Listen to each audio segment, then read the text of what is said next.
Hey, it's Scott Penfold, and here's your weekly Loaded Radio Heavy Metal News Recap video. Before we get into the week's past heavy metal news highlights, don't forget to give this video a thumbs up and to subscribe to the channel to get all your hard rock and metal content on a daily basis. And we also totally appreciate it. Also be sure to check out loadedradio.com for all your hard rock and metal news stories updated on a constant basis, the live 24/7 radio stream featuring live personalities, big name interviews, and non-stop commercial-free hard rock and metal. Also check out the Loaded Radio podcast, which is our weekly interview show featuring the biggest names in hard rock and metal, available wherever you get your podcasts or via the Loaded Radio free app.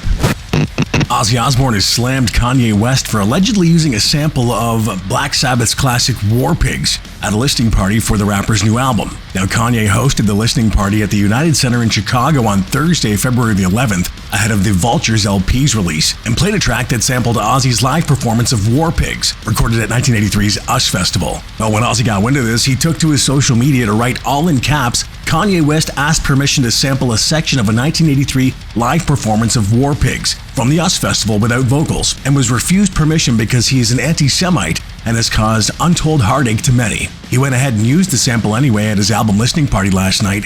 I want no association with this man." Now, according to Page 6, Kanye West wore all black with a Jason Voorhees mask during the listening party. Now, this isn't Kanye West's first foray into metal, as he's been photographed recently wearing a t-shirt from the controversial Norwegian black metal band Burzum. Kanye West has yet to respond to Ozzy's post, but we kind of get the feeling that this little incident isn't quite over.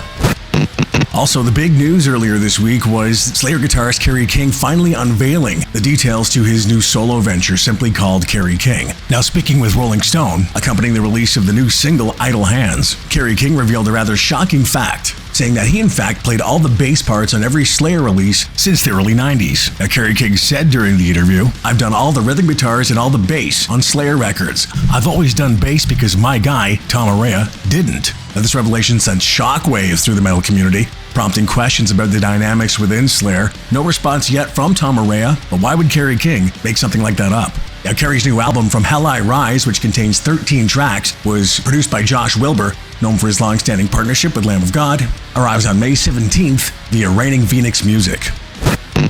Also, speaking of Kerry King, founding VIO-LENCE guitarist Phil Demmel is leaving the band after one final show, which is taking place on February the 11th. Now, in a video statement published by Demmel, he says it has nothing to do with joining Kerry King's new band and everything to do with feeling like it was just the right time. "I'm announcing that this Sunday will be my last show with VIO-LENCE," he said. "The timing is weird, I know, with the Kerry King announcement, and it doesn't really coincide with the Kerry thing. It's not, oh, that got announced, so I'm quitting this, stopping this, or whatever you want to say, retiring or whatever.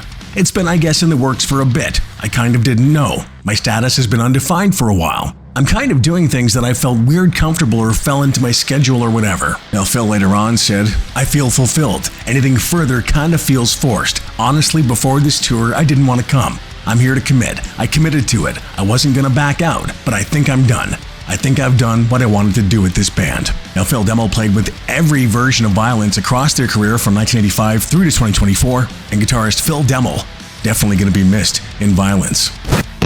And finally, big tour announcement happening last week with Lamb of God and Mastodon hitting the road with Kerry King and Malevolence. Now, the band's going to hit the road this July and August to play their 2004 albums Ashes of the Wake and Leviathan in full. All dates going to be opened by Kerry King and Malevolence, except for a few dates featuring Kerry King and Unearth. The run kicks off in Grand Prairie, Texas on July 19th and wraps up on the 31st of August with a show in Omaha, Nebraska. I'm Scott Penfold, and there's your Loaded Radio weekly heavy metal news recap video for the week ending February the 10th, 2024. Loaded Radio.